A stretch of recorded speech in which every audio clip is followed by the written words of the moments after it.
정신과 육체. 생각만큼 섹스와 대립하는 것은 없다. 섹스는 본능적이고 반성하지 않으며 자연 발생적이다.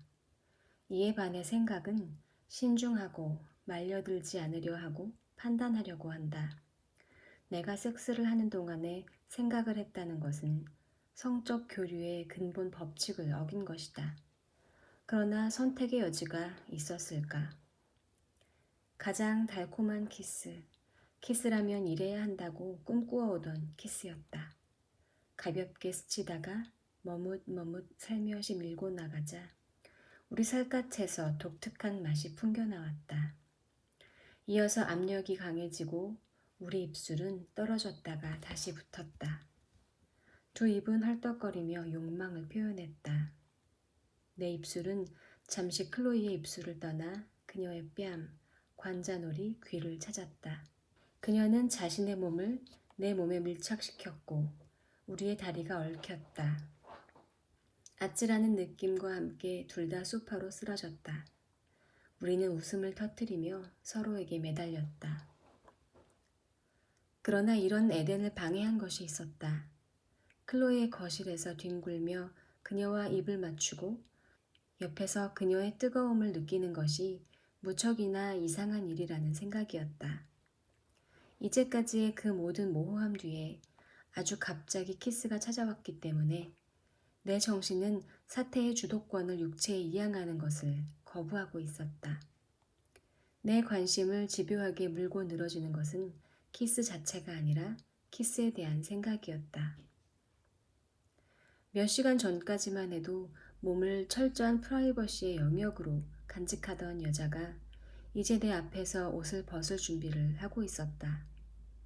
오래 대화를 나누기는 했지만 그래도 나는 클로이에 대한 나의 낮 시간의 지식과 밤 시간의 지식 사이, 그녀의 성기와의 접촉이 뜻하는 친밀함과 그녀의 삶의 나머지 미지의 영역 사이의 불균형을 느끼지 않을 수 없었다.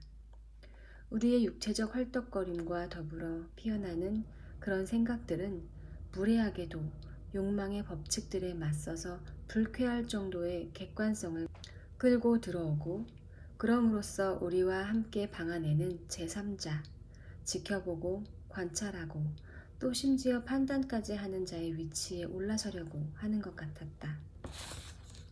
잠깐만요. 내가 블라우스 단추를 푸는데 클로이가 말했다. 커튼을 쳐야겠어요.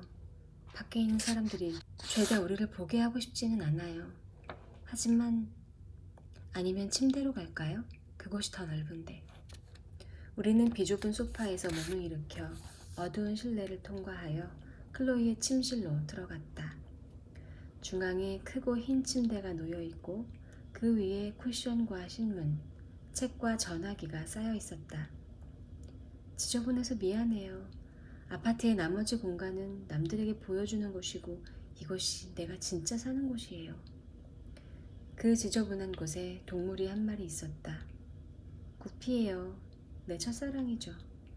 클로이는 나에게 털이 복슬복슬한 잿빛 장난감 코끼리를 건네주었다. 코끼리의 얼굴에서는 질투하는 기색을 전혀 찾아볼 수 없었다. 클로이가 침대를 정리하는 것을 기다리자니 어색했다. 조금 전까지 타오르던 우리 육체의 열망은 무거운 침묵으로 바뀌었다. 우리가 불편할 정도로 우리의 벌거벗음에 가까이가 있음을 알려주는 침묵이었다. 클로이와 내가 크고 하얀 침대 위에서 서로의 옷을 벗기고 침대맡의 작은 램프 불빛에 의지해 서로의 나신을 처음 보았을 때 우리는 타락 전의 아담과 이브처럼 자의식을 가지지 않으려고 했다. 나는 클로이의 치마 밑으로 두 손을 미끄러뜨렸고 그녀는 늘 하던 일을 하듯 무심하게 내 바지 단추를 풀었다. 마치 우편함을 열거나 입을 호청을 가는 사람처럼. 그러나 우리의 열정을 방해할 수 있는 것이 한 가지 있다면 그것은 서투름이었다. 그 서투름 때문에 클로이와 나는 결국 함께 침대에 들어오게 된 것이 얼마나 우습고 괴상망측한 일인지를 의식하게 되었다. 나는 아주 서툴게 클로이의 속옷을 벗기려고 낑낑댔고 그녀는 내 셔츠 단추를 푸느라고 고생했다. 그러나 우리 둘 다 아무 말도 하지 않으려고 했고 심지어 웃음을 지으려고 하지도 않았다. 현재 진행되고 있는 일에 희극적일 수도 있는 측면은 눈에 들어오지 않는 것처럼 욕망에 사로잡힌 진지한 분위기로 서로를 바라볼 뿐이었다. 그렇게 우리는 반쯤 벌거벗은 채 침대 가장자리에 앉아 있었고 얼굴은 죄를 짓는 초등학생들처럼 벌겋게 달아올라 있었다. 침실의 철학자는 나이트클럽의 철학자만큼이나 우스꽝스러운 존재이다. 이 두 영역에서는 육체가 두드러지고 또 그만큼 상처받기도 쉽기 때문에 정신은 말없이 개입 없이 판단을 내리는 도구가 된다. 생각이 배신 행위가 되는 것은 그것이 프라이버시 안에 갇혀있기 때문이다. 연인은 말한다. 나한테 하지 못할 말이 있다면, 당신 혼자만 생각해야 하는 것이 있다면 당신을 진정으로 신뢰할 수 있을까? 나는 손과 입술로 클로이의 몸을 쓰다듬는 동안 어떤 잔인한 생각도 하지 않았다. 그러나 내가 생각을 하고 있다는 사실 자체에 클로이는 마음이 편치 않았을 수도 있다. 생각이란 판단을 포함하기 때문이다. 그리고 우리 모두 판단이라고 하면 무조건 부정적인 내용일 것이라고 생각할 만큼 편집증적이기 때문이다. 따라서 벌거벗은 상태 때문에 모든 상처받을 만한 일에 민감하게 반응하게 되는 침실에서 생각은 늘 수상쩍은 것이 된다. 성기의 크기, 색깔, 냄새, 작용을 중심으로 다양한 컴플렉스들이 생겨난다는 것은 뒤집어 말하면 침실에서는 모든 평가적 판단을 흔적도 없이 없애버려야 한다는 뜻이다. 따라서 침실에서는 연인들의 생각의 소리를 삼켜버리는 숨소리, 나는 정열에 사로잡혀서 아무 생각도 할 수 없어 라는 메시지를 확인해주는 숨소리만 들린다. 나는 키스한다. 고로 나는 생각하지 않는다. 이것이 사랑을 나누는 행위를 둘러싼 공식적 신화이다. 침실은 두 사람이 서로에게 그들의 벌거벗은 상태를, 그 경외감을 불러일으키는 불가사의를 일깨우지 않겠다고 암묵적으로 동의한 특별한 공간이다. 19세기에 신심이 깊은 젊은 처녀가 결혼을 하게 되자 어머니가 주의를 주었다. 오늘 밤 네 남편이 미친 것처럼 보일 게다. 하지만 아침이면 다시 제정신을 차릴 거야. 정신은 이런 미친 상태의 거부를 상징하기 때문에 다른 사람들은 숨을 헐떡거리는데 불공평하게 혼자 말짱한 상태를 유지하는 것처럼 보이기 때문에 불쾌하게 여겨지는 것이 아닐까? 마스터스와 존슨이 성관계에서 고원기라고 부른 시점에 이르자 클로이는 나를 올려다보며 물었다. 무슨 생각해? 소크라테스? 아무 생각도.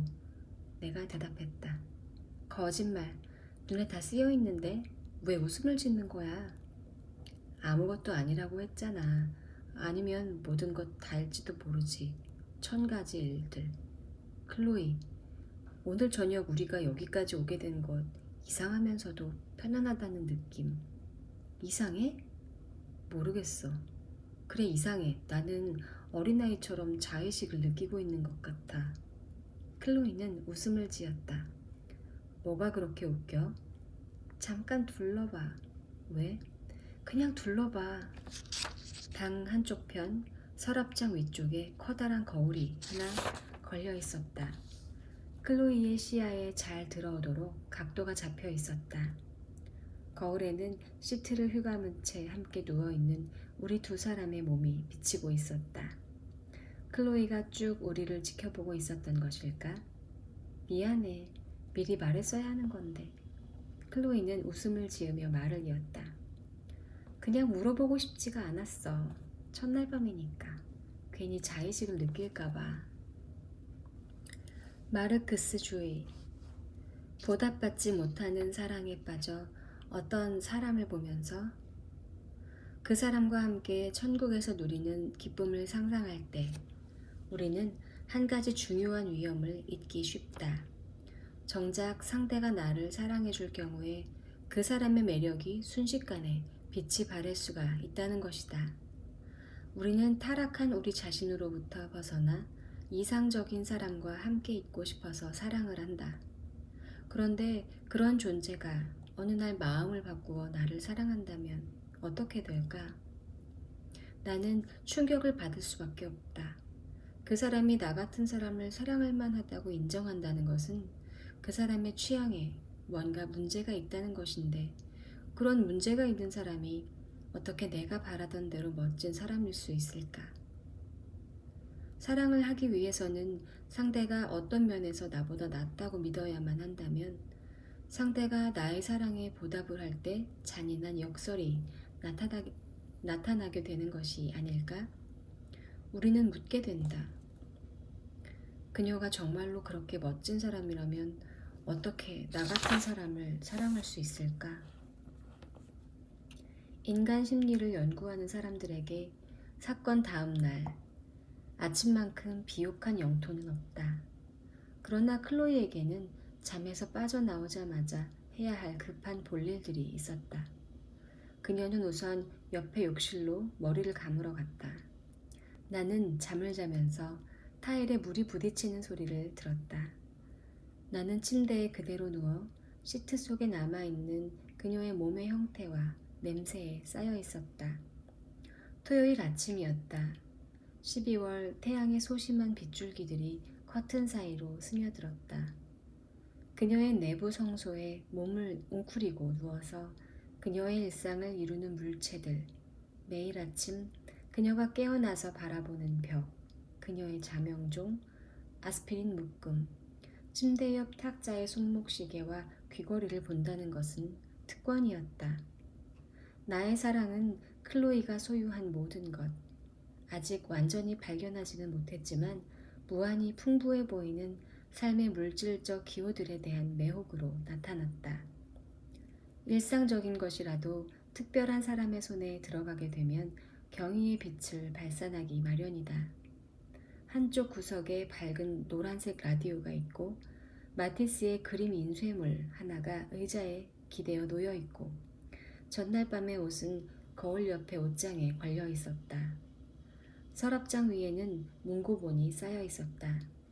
그 옆에는 핸드백과 열쇠, 광천수 한 병, 코끼리 구피가 있었다. 전이의 한 형태이겠지만 나는 그녀가 소유한 모든 것을 사랑하게 되었다. 모든 것이 아주 완벽하고 세련되고 사람들이 일반 가게에서 사는 것과는 달라 보였다.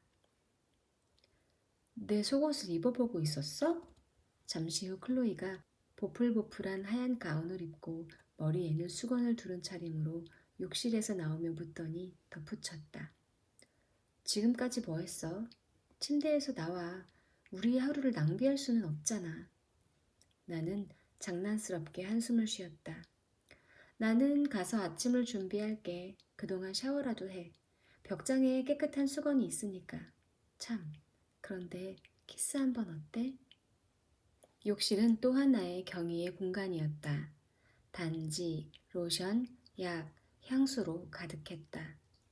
그녀의 육체의 성소, 나는 소상 순례지를 찾은 순례자. 나는 머리를 감고 폭포 밑의 하이에나처럼 노래를 부른 뒤 수건으로 몸을 닦고 클로이가 준 새 칫솔을 사용했다. 15분쯤 뒤에 침실로 돌아갔더니 그녀는 없었다.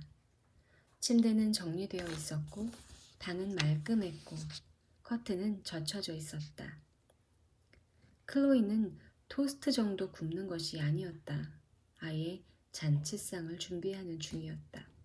크루아상, 오렌지 주스, 새로 뽑은 커피, 달걀과 토스트, 그리고 탁자 한가운데 노란색과 빨간색이 꽃이 든 거대한 꽃병. 굉장한데? 내가 샤워를 하고 옷을 입는 동안 이걸 다 준비했다는 거야? 내가 누구처럼 게으르지 않기 때문이지. 자, 식기 전에 먹어요. 이런 걸 다 준비하다니 정말 착한 사람이네. 쓸데없는 소리. 아니, 정말로. 나는 매일 이런 아침상을 받는 게 아니거든. 나는 두 팔로 그녀의 허리를 안으며 말했다.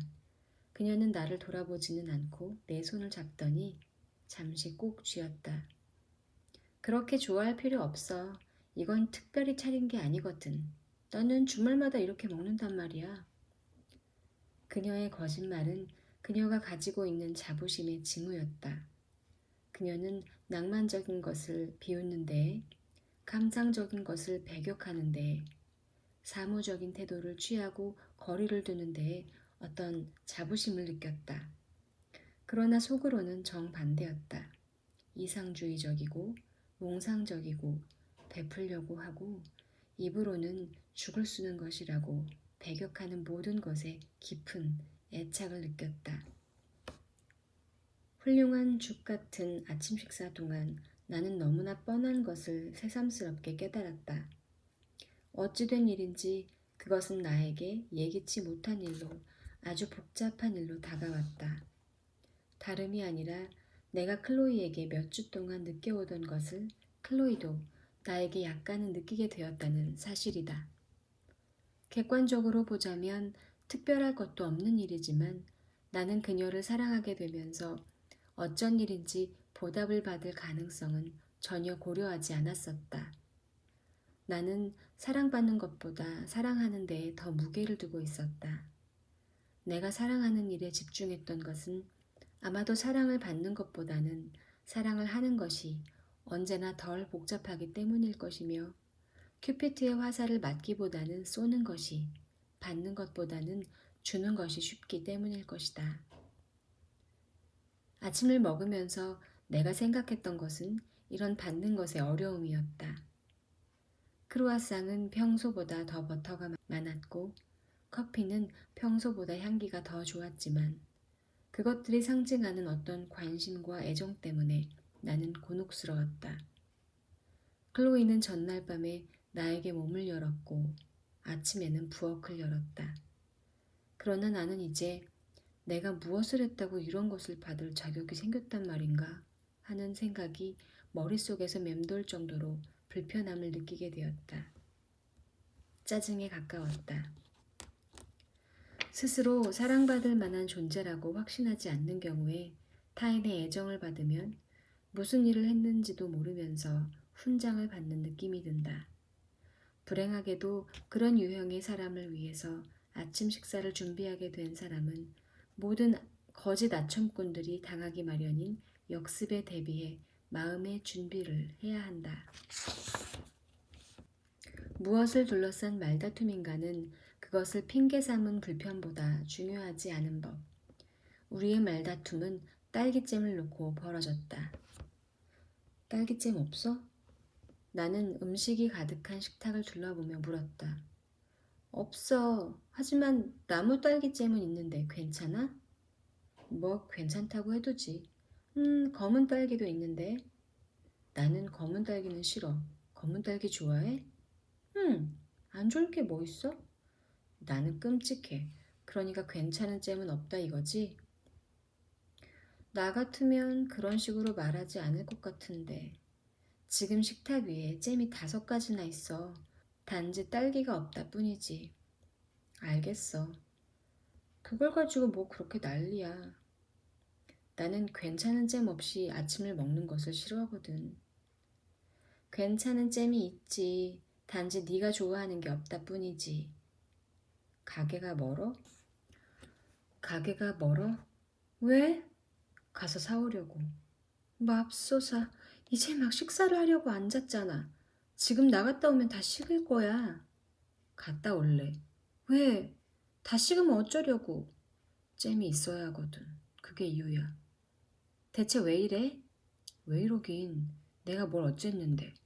우스꽝스럽잖아. 안 그런데? 그래. 난 잼이 필요할 뿐이야. 왜 그렇게 대책 없이 굴어? 아침 식사로 이만큼이나 준비했는데 고작 잼 하나 없다고 이런 난리를 피우다니. 정말 그 잼이 필요하다면 당장 여기서 나가서 다른 사람하고 같이 먹어. 정적이 흘렀다. 클로이의 눈이 흐려졌다. 갑자기 그녀는 일어서서 침실로 들어가 문을 쾅 닫았다. 나는 그대로 식탁에 앉아서 울음소리 비슷한 것에 귀를 기울이고 있었다. 내가 사랑한다고 주장한 여자의 속을 뒤집어 놓고 나니 바보가 된 기분이었다. 보답받지 못하는 사랑은 고통스럽기는 하지만 안전하게 고통스럽다. 자신 외에 누구에게도 피해를 주지 않기 때문이다. 스스로 자초한 달곰 씁쓸하고 사적인 고통이다. 그러나 사랑이 보답을 받는 순간 상처를 받는다는 수동적인 태도는 버려야 하며 스스로 남에게 상처를 입히는 책임을 떠안을 각오를 해야 한다. 클로이에게 상처를 준 일 때문에 나 자신에게 느끼게 된 혐오는 순간적으로 클로이 쪽으로 방향을 틀었다. 그녀가 나를 위해서 이렇게 노력한 것 때문에, 나를 믿을 정도로 약하다는 것 때문에, 나 같은 인간을 선택해 결국 속이 뒤집어지는 꼴을 겪고 마는 그 형편없는 감식력 때문에 그녀가 싫었다.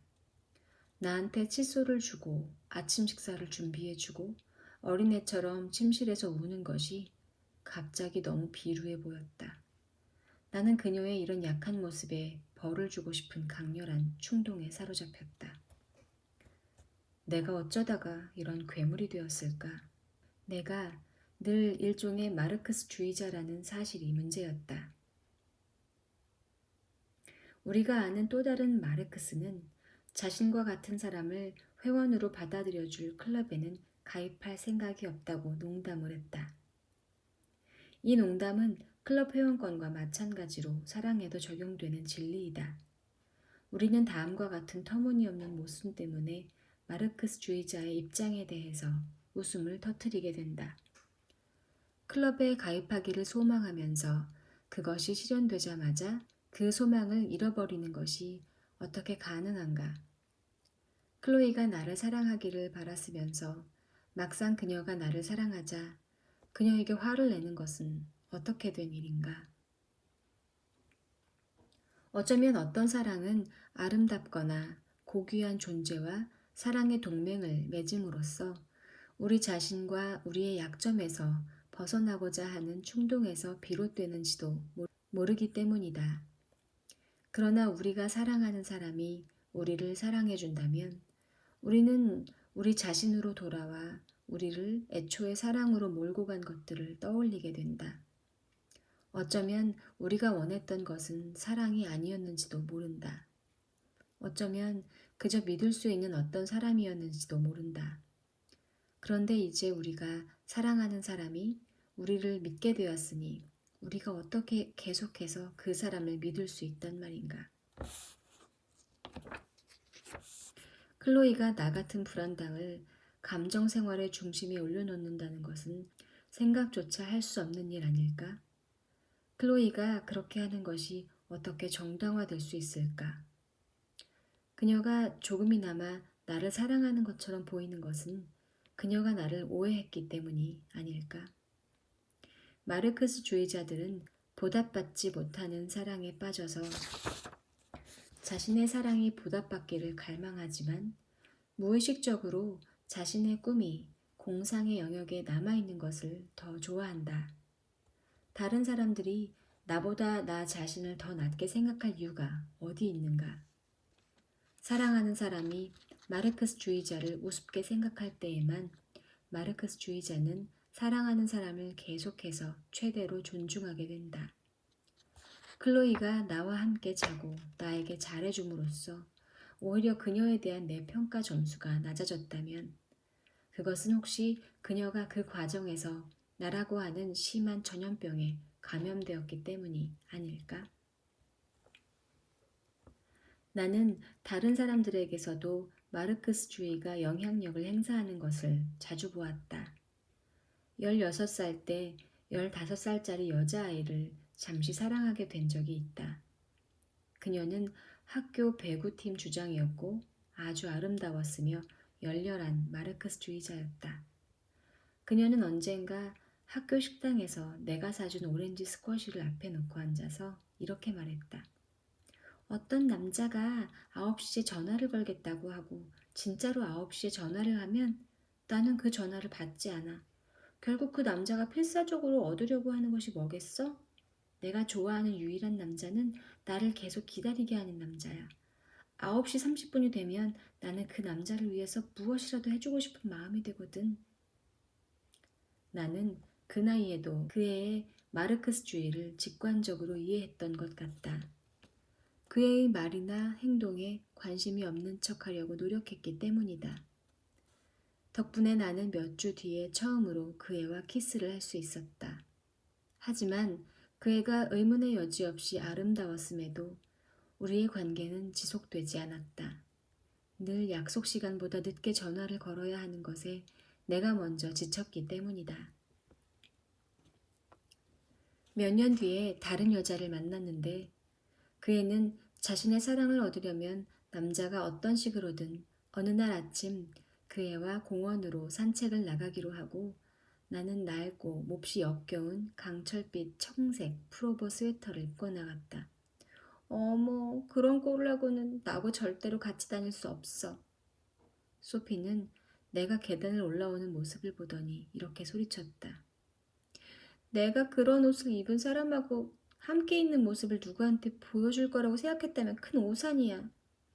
소피, 내가 어떤 옷을 입고 있든 무슨 상관이지? 우리는 공원에 산책을 나가는 것 뿐이잖아.